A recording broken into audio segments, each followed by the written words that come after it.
Hello and good morning. We are about to continue our study of the mitzvah of Hanukkah, but before we do that, let me please show you all the beautiful faces that have joined us here today in honor of this class. Here we go.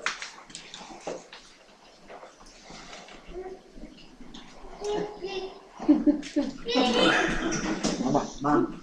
You're on camera, Mom. I'm sorry. That high-tech 360 cam you've got.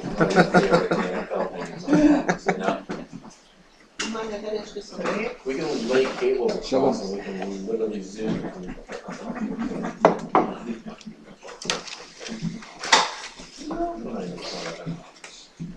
Okay.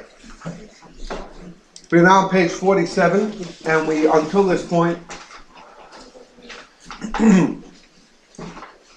we covered the concept of the performance of mitzvahs, not just because they make sense, but because, in fact, for the simple reason, because they don't make sense. Any logic that is projected in the Torah is logic to our extent, and to the amount of ability that a human being possesses.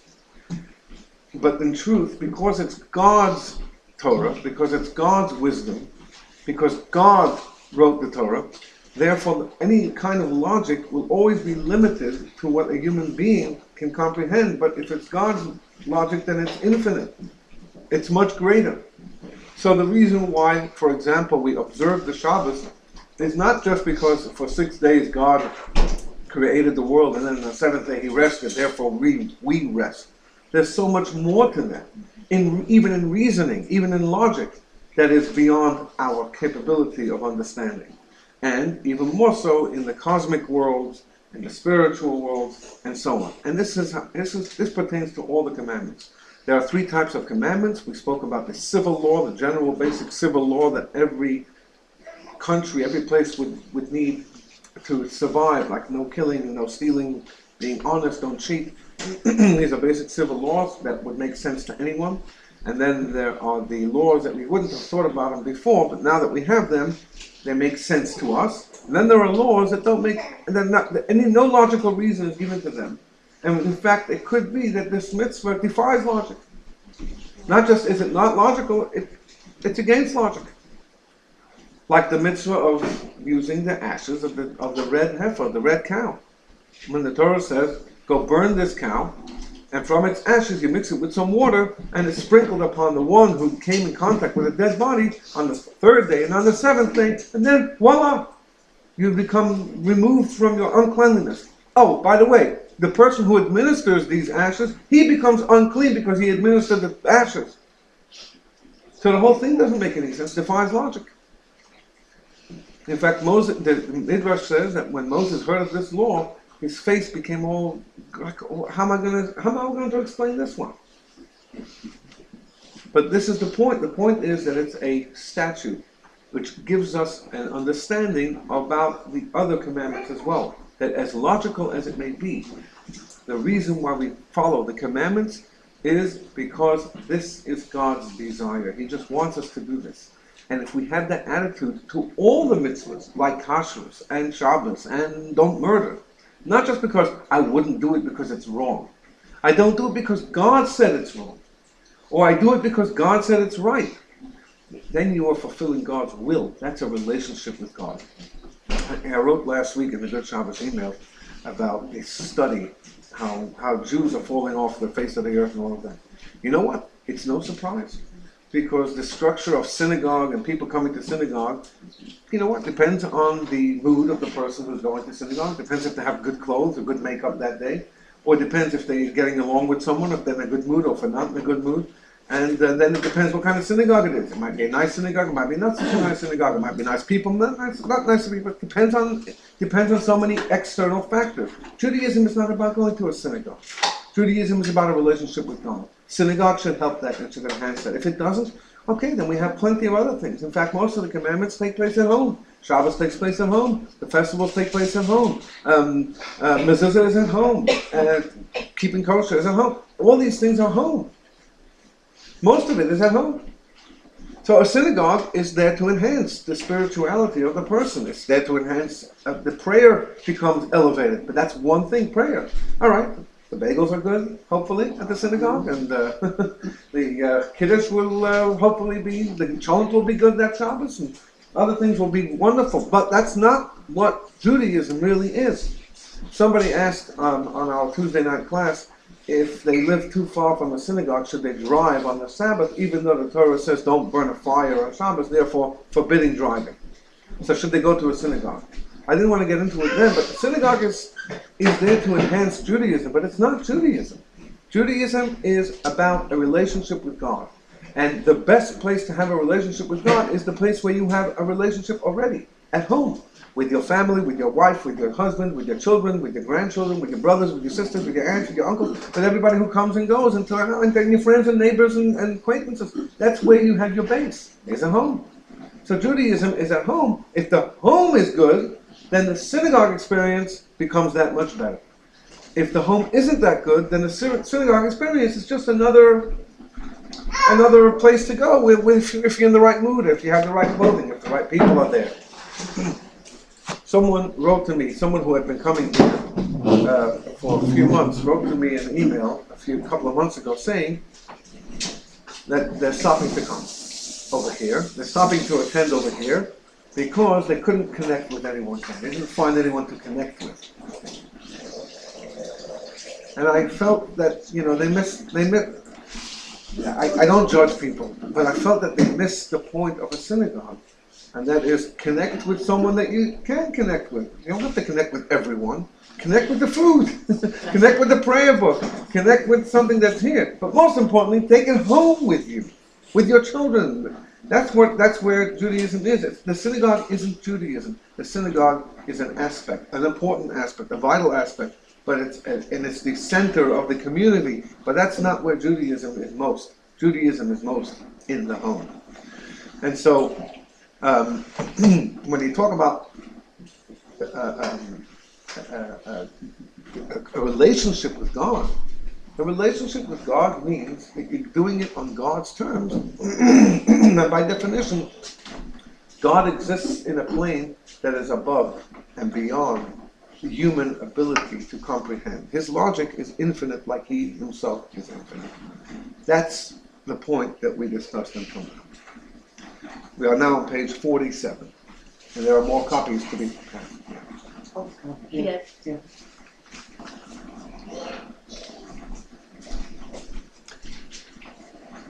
Ubazei Yuvan. Oops, we're going to English. Now we can understand the expression of the Talmud. The Rebbe will now discuss this in Kabbalistic, mystical, and esoteric terms. After all, we are Kabbalah and coffee here. So we are now going to get into a Kabbalistic concept of Hanukkah. Here we go. Now we can understand the expression of the Talmud.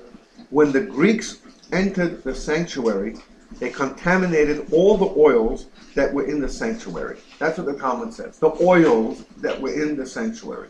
Remember, we discussed way back that the oil, physical oil, when you put it and try to mix it with water, it never works. It always rises to the top. Oil doesn't mix with other liquids. It has in it oil, and the oil always rises up and it sticks to the top of the surface. And so we discussed then, previously in this book, that the idea of oil being on top is a representative of the highest level of capability of understanding. They called it the chokhmah, the wisdom. Wisdom is the highest or deepest place within a human being. Understanding that wisdom is a second level. That's understanding. Wisdom is based on the brain, on the ability to think, and on stored information. A wise person is someone who's been through it, been through the mill, gone through things. They have wisened up. Not the Weisenhauser type of people. Those are just wise guys. But we're talking about people who are truly wise people, wise men, wise women. These are people who are chachamim. In the Sephardic vernacular, a rabbi is not called rabbi or rav. even though it's a perfectly legitimate word, but they call Chacham. Chacham means the wise one. He is the leader. That's the Chacham. Chacham is the wise son. That's the son of the first son in the Haggadah.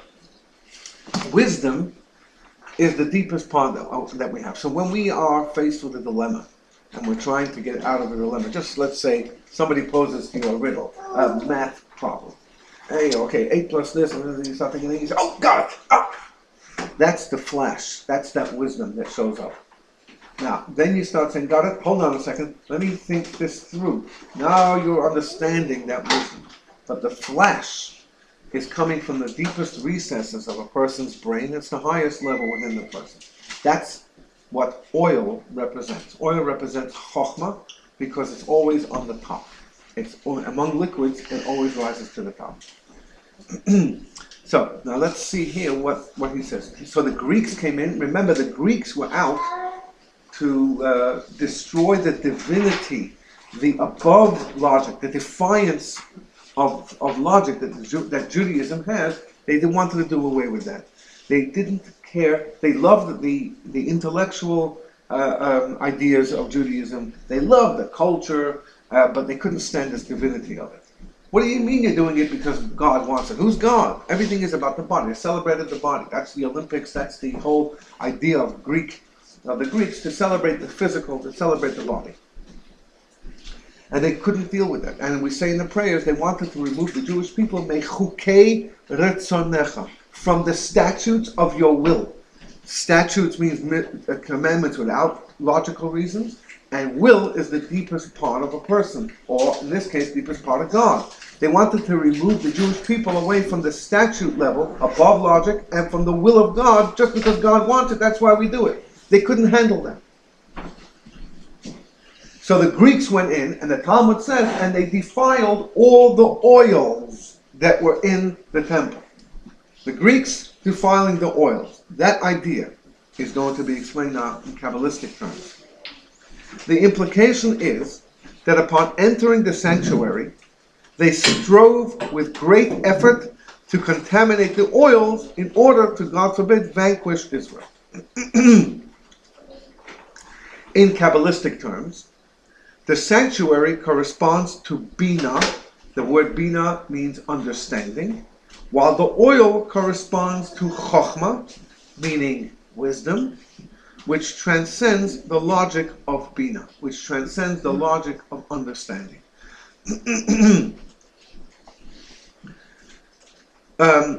As was mentioned above chapter 2, the oil is the level of holy, and the word holy means to be separated, as we discussed there.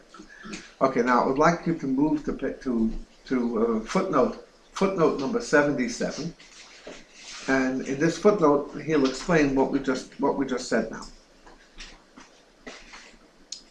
In the second paragraph of the footnote, in our context, Chokhmah and Bina, which is wisdom and understanding, have the following connotation. Bina, understanding, refers to the rational dimension of Torah and mitzvah. The fact that we are able to understand much or a large part of the Torah. The understanding that is given to us, the capability of understanding. There was a man named Abraham, and at 75 he was told to leave home, and he went to Israel, and God said, now this is going to be your land for you and for your descendants forever. And then the illogical things, like God said, go do a bris, but he explained what the bris was. Okay, so now we can understand it. Then he said, go and slaughter your son, which was in yesterday's Torah portion. And those who were here for the class prior to davening, we went through that. I don't think anyone present here was at that class. Anyway, but we talked about doing things which were opposed to anything logical that Abraham had done until that point. If you imagine if he would have gone through with this, to slaughter his son, everybody, all the work that he ever did would have been completely gone down the tubes, because people would have said, what kind of irrational, wacko religion is this? Who does that? You sacrifice your own son, I'm out of here. And then who would have taken him over anyway? God said, this is the son through which your children will grow. Who? How is that possible? Then how could he slaughter him? He wasn't even married, didn't have any children of his own. Like, the whole thing didn't make sense. But at the end of this story, God says to him, now I realize that you fear God. That means that you listen, even if it defies logic. So we have parts of the Torah that make a lot of sense to us, and there are parts that we have questions, and we talk, and we delve, and we think, and we come to some kind of understanding. So that's the Bina, the understanding level of the Torah. That logical part of the Torah, the rational dimension, the element of Torah and mitzvot that is within the reach of the human mind to study and to understand. The Torah has that element. God gives us the ability to understand it. Why? Because if we didn't, it would be much more difficult. We used the example in the last couple of weeks of the king who found a poor man, and he said, I will give you a job, come to my palace. And he said, take the scythe, that's what you cut grain with, and I want you to swing the scythe. He said, swing, and what should I cut with this? No, nothing, I just like to see people swinging scythes. After a half hour, the guy says, I can't continue. He says, what do you mean? I'm paying you for this. He says, I know you're paying me, but there's no production. Nothing's coming out of it. It's illogical. I can't appreciate this. So swinging a scythe doesn't mean anything. If you had a field, I would stand all day and do it. At least I see the wheat falling in front of me. The grain falls down. Here, what's the point? So God gives us the ability to understand in order for us to appreciate. It makes us feel good. Okay, we're putting on tefillin. Now I'm connected. Now I feel tied to God. It's my Jewish blood pressure testing every day. Give a little rap, and have that box over here, and put the thing on my head, and say the Shema, and connect for a few minutes. All right, I'm in. I feel connected. Okay, today I don't feel connected, but at least I understand what it's all about, where it's coming from. God took us out of Egypt. He wants us as a people. Connect to Him. It makes sense. I have a mezuzah. It makes me feel good because every time I walk past it, I know God's standing sentry over my house. He's close to me. I can touch it. I can kiss it. I can feel connected. Relationship. These are all logical, understandable, understanding, and appreciative mitzvahs because we can appreciate that. Keeping kosher, you might feel healthier because they say kosher hot dogs are healthier than the other hot dogs, and the kosher meat is, for whatever reason, it's under supervision. So, does it make you feel holy when you eat the steak as opposed to something that may be the same steak but just not slaughtered properly, or the blood hasn't been removed? I mean, it's the same piece of meat. It should taste the same way. So these are beyond logic. And not necessarily is it something that everybody would appreciate right away. You appreciate it because God says you should do it. That's the appreciation, but it doesn't help the human logic, and it may be a challenge for people because they can't really see the outcome of it. They can't feel necessarily the outcome of it. It's interesting that the mitzvah of going to a mikveh, which according to Torah is necessary for all people in order to become purified to enter the temple. But today, according to the Torah, it really applies just to the women once a month when they go through when they finish their cycle. And women say, I was never a woman, so I can't say this firsthand, but I've heard it from close family members as well as congregants and people that going into that mikveh, they do feel spiritually cleansed. Although it's just a pool of water. It's a beautifully pristine, warm, clean pool of water. So you go into water. And you don't go in there to clean yourself. You have to be 1,000,000% clean before you go into the mikveh. The mikveh is not a place for cleansing. It's a spiritual. It's a dip and it's out. There's no soap and shampoo in the pool. There's soap and shampoo in the shower or in the bathtub before that. But once you get into the pool, you have to be 100% clean and all of that. Yet, when they come out of this, we have videos of this. The women just... I've watched converts come out. I've watched converts come out and just... Makes you wonder. I'm sorry. I've watched converts come out of the mikveh, of people who I have been involved with their conversion. And it changes. That change comes over them. And that's also beyond logic. What do you mean, going to this pool of water will make me purified? If I go to my bathtub, that's not good enough? My shower doesn't help? So, and there's no reason for this. There's no reason that the Torah gives. It's one of these statutes. All right, so sometimes you can feel it, but most times you can't.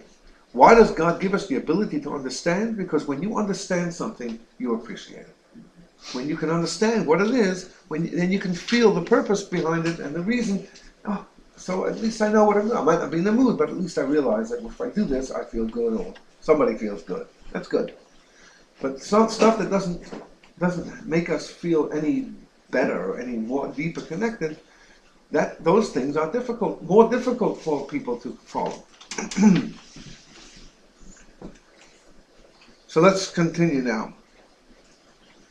In the footnote, we're about halfway through the footnote, just over halfway of that second paragraph. Chokhmah, conversely, which is wisdom, refers to the essence or the truth of Torah and mitzvot. The fact that they are divine, God-given, and holy, essentially beyond human comprehension.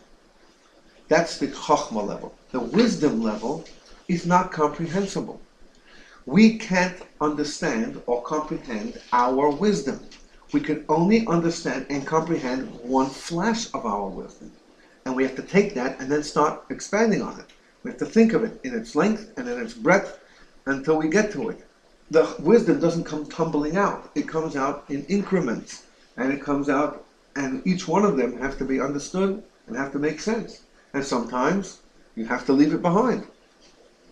I'll give a personal example. So every week I'm writing this Good Shabbos email. And sometimes an episode happens to me that week and I say, okay, I want to write about this. And the story is about that. How do they come together? How can I connect these two together? And I spend 2 or 3 days sometimes. It percolates in my mind. And I'm successful. I make the connection. Other times, that's lame, man. Forget it. If you're not connected, use it for a different week. Use your story, your episode, whatever it is, for a different time, because it's not working. So here's a wisdom thing. It's something that's in my mind, and I'm trying to get it to gel, to the transition from the story to the point that I'm trying to make about the portion, about the festival, whatever it is. Sometimes it gels. Thank God, many times it gels. Sometimes I'm walking around and I'm just thinking and working and thinking more and I'm trying very, very hard. It's not going. So leave it for a different time, because your wisdom isn't opened up and you enter into your wisdom. Your wisdom comes out to you and it flashes every once in a while. So when you're working hard, so got it. Oh, there it is. Now let me see. I'm going to get at this point and that point. The transition. The 2 most difficult times of writing this kind of article is when you first start, because how do you start? There are 15 ways to start anything. And then that transition between the story and the Torah portion is the other most difficult time. Those times are the most tense times because you need to have wisdom. And sometimes your wisdom isn't open towards you. Or sometimes it's simply not wise. It's dumb. It's lame. So wisdom is not given to us. It's transcendent of comprehension. Only the flesh can we comprehend, not wisdom on its own. Wisdom can't be understood. Only that which your wisdom gives to you.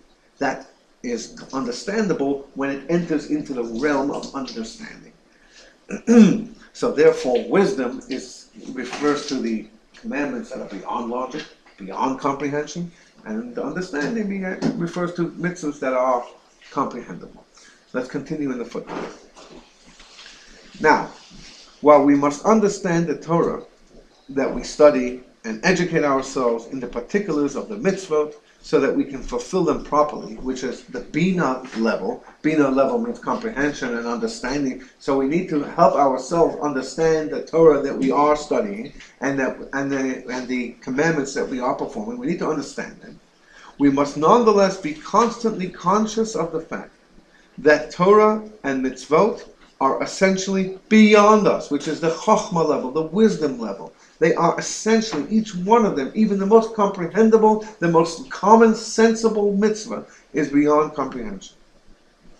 If we are to lose that chokhmah perspective, if we are to lose that perspective that the mitzvot and the Torah are beyond comprehension, then we will have succumbed to the devices of the Greeks, who wish to, as the prayer says, to cause them to forget you. Them means the Jewish people. That the Greeks tried to cause them, the Jewish people, to forget your Torah and take them away from the statutes of your will, of your desire. That's what the Greeks wanted to do. So every time we say we are moving ourselves away, we are dividing ourselves from mitzvahs that don't make any sense to us, we are doing what the Greeks wanted us to do. We are celebrating the opposite of Hanukkah. Because that was what their whole point was. Do away with the divinity. What do you mean beyond logic? If it doesn't make sense, what are you doing it for? What do you mean God? That was their whole philosophy. Torah and mitzvot will be a meaningless moral and intellectual exercise, God forbid. That means it's just an intellectual exercise. And if I understand something differently, good, I'll do it differently. And if my morals change because I moved to Sodom and Gomorrah, all right, so now, the law of the land, that's it. Meaningless means that it doesn't have any deeper meaning to us. It's just human. And human is limited. It's limited to where you come from, it's limited to your culture, it's limited to your country, it's limited to your friends, to your neighbors, to whatever. It's a limited thing. Humanity can only go as far as humanity goes, but there's nothing deeper than that. There's nothing greater than that. You don't feel like you are performing something which has a cosmic reaction. There's no relationship with something deeper and something more meaningful than simply human beings. Now, of course, a relationship with human beings is a good thing to have. And that depends on where a person is. But if a person states, I can't understand it, therefore I don't want to do it, then that person is essentially saying, I'm a Greek today. Because Greeks say, if you don't understand it, what are you doing it for?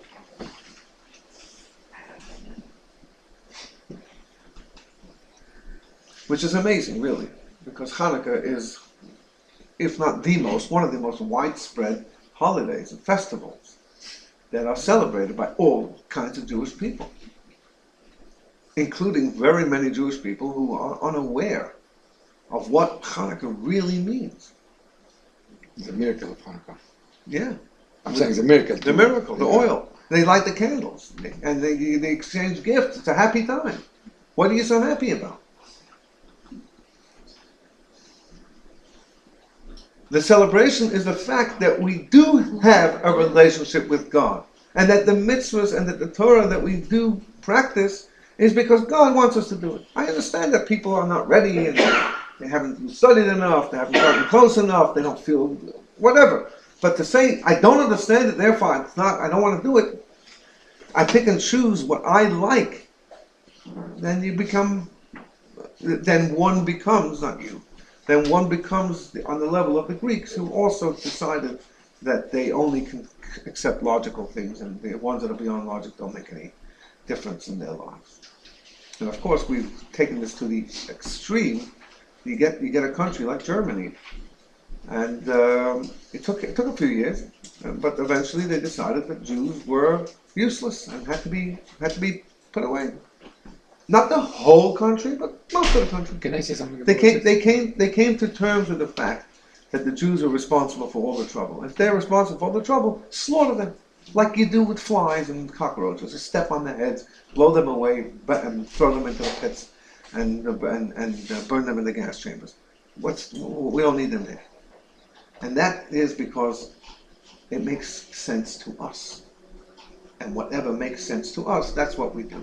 It's not about being responsible to a higher element that is a strong moral foundation and a strong society foundation. No, with Germany, with Nazi medicine, what they did, the doctors started it to say, in a scientific way to explain that, you have inferior races, exactly using logic. Every single doctor who pledged a medical pledge, which was to save people, even if they don't pay, and even if whatever their pledge that they make, half of the people in the meeting in Wannsee at the end of 1942 to plan the end of 1941 to plan the final solution. Most of them were doctors, either medical doctors or PhD people, who planned the systematic murder of the final solution to destroy the Jewish people. Doctors. They didn't succeed though. They didn't succeed because there's something beyond nature. That's the point. That's the exact point. And God promised that will never happen. But it took a third of our people. We don't even understand what 6 million is. In my book that I promised to write, I write there that if you were to if you want to understand what 6 million is, if you recite 2,000 names of the victims of the Holocaust every single day, 2,000 names. You know, on 9/11, they say the names of 3,000 close to 3,000 victims. It takes how many hours for them to say? Well, it takes several hours. If you had to recite 2,000 names every single day, it'll take you 8 years. 365 days every single day take you 8 years to read out all the names, and the Holocaust was less than 8 years. So essentially, 3,000 people every single day of the Holocaust were murdered. 3,000 per day. So, back to the point. The Greeks were against this chokhmah, this wisdom, this beyond logical, beyond comprehension level. And they wanted the bina, the understanding. You understand it, good. If you don't understand it, drop it.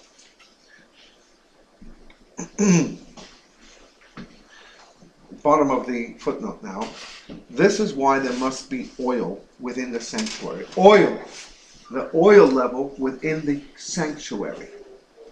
For within the rational system of Torah and mitzvot, which is bina, understanding, the understanding level, there must be the recognition of a supra-rational divine truth, which is chokhmah. Remember now, the oil represents chokhmah, or wisdom, or the highest level that there is, because it always rises to the top and never mixes in with anything else, which is what wisdom is. Wisdom only comes out in flashes, but it really essentially stays on top. The temple represents expansion. Expansion is understanding, because wisdom is like a little flash, like a little drop of oil, and then you open it up. You open up the wisdom. You understand it in its breadth, in its length, in its depth, from all dimensions. So it's expansion. The temple was a wide, expansive, big place.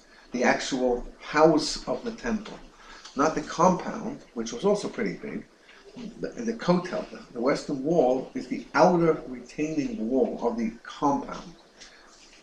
Past that wall, where you see that unfortunate dome in place of our home, is where the Holy of Holies stood, which was the back of the major building.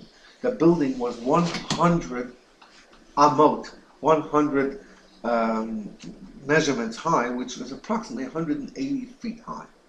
180 feet is about 8 or 9 times bigger than this house, taller than this house. So it was an unbelievably massive structure that towered over all, and it was on top of a mountain, towered over everywhere in Jerusalem that could have been seen. In the back of this sanctuary was the Holy of Holies. In the front part of that was the other part of the Holies, it was called, where the menorah stood, where the table, where the bread stood, and where the altar of incense stood. And that was a big, wide, expansive place. So Kabbalistically, it refers to a bina level, an understanding level, because understanding is expansion. It's opening to all dimensions. Whereas oil, as we mentioned before, represents wisdom, or beyond understanding, beyond logic, beyond comprehension. So the oil had to be in the temple in order to bring together the wisdom and understanding. They work together. So you understand certain parts of the wisdom, and other parts of the wisdom you don't understand. The oil standing in the temple represented that which transcends understanding. So where did the Greeks go? To the oil. Now, of course, I'm not sure if the Greeks were aware of what oil represents, whatever it is, but the fact that the story unfolded this way, and we celebrate the oil part of the victory, not the defeat of the Greeks when it turned into a physical war. But the oil, we light the menorah for the lights, for the oil. So the fact that we celebrate that element, which is different than any other festival. The other festivals we celebrate victories. We celebrate the Purim when Haman was hanged and when the Jews were out of danger. The same thing with Passover, the Exodus from Egypt, and so on. Here we represent not that, but we represent the fact that they found that oil. And we remember that they defiled the oil. Why were they after the oil? Because Kabbalistically, mystically, the oil represents the Chokhmah that's beyond the transcendent level. And that there was not, the Greeks couldn't handle that. So they defiled that. And they left the temple standing, they didn't destroy the temple. They could have destroyed the whole temple, there wouldn't have been any place to light the menorah. It wasn't about the temple, they enjoyed the temple, it was expansive, it was understandable. It was the oil that they had a problem with. So they left the temple and destroyed the oil of the temple. The wisdom of the temple, the transcendent, the beyond logic. And we will continue this concept next week. That does it for today. Thank you very much. Yeah, I had to fly.